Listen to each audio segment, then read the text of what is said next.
রাজশাহীতে পেঁয়াজের দাম কিছুটা কম হলেও কাঁচামরিচের দাম বেড়েছে। সবজির মধ্যে বেগুন, পেঁপে ও বরবটির দাম বাড়তি রয়েছে। তবে সপ্তাহ ব্যবধানে অপরিবর্তিত আছে চাল ও মুদি পণ্যের দাম। শুক্রবারে রাজশাহীর বাজারে নিত্যপণ্যের দাম নিয়ে বিস্তারিত জানাতে যুক্ত হচ্ছেন সহকর্মী রাশিদুল হক রুশো।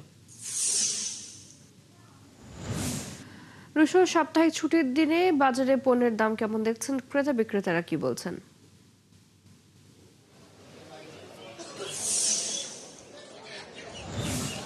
যদি আমরা এখন আছি রাজশাহীর সবচেয়ে বড় যেটি কাঁচা বাজার সাহেব বাজারে আছি এবং এখানে আমরা বিভিন্ন যে আপনি জানাচ্ছিলেন আসলে সবজির দাম সেটি আমরা যেটি দেখছি যে বাজার ঘুরে যে গত সপ্তাহে যা দাম ছিল আসলে এক সপ্তাহের ব্যবধানে তেমন কোনো পরিবর্তন ঘটেনি দামের। আমরা এখন আছি এখানে যেই মুরগির বাজার সেখানে আছি। এখানে আমরা আজকে যে তালিকা সেটিতে দেখতে পাচ্ছি যে ব্রয়লার মুরগি 180 টাকা করে বিক্রি হচ্ছে, সোনালী 320 টাকায় বিক্রি হচ্ছে এবং লেয়ারও 320 টাকায় বিক্রি হচ্ছে।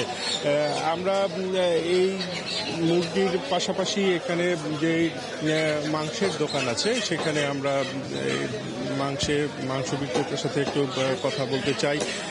এখানে আজকে মাংসের দর কত করে যাচ্ছে? মাংসের দাম পারেনি, 1100 টাকা কেজি আমরা বেচছি।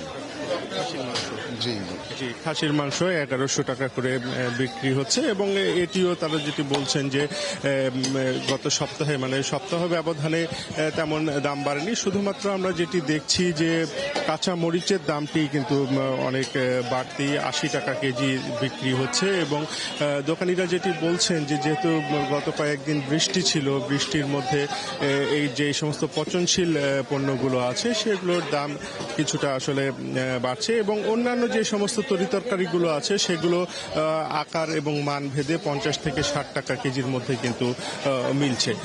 তো সব মিলে চৈতি ক্রেতা এবং বিক্রেতা তারা যেটি রুশো, আমরা শুনছিলাম আপনার কাছ থেকে, পরবর্তীতে যুক্ত হব। দর্শক, রাজশাহীতে বাজারের দামের বিষয়ে জানাচ্ছিলেন সহকর্মী রাশিদুল হক রুশো।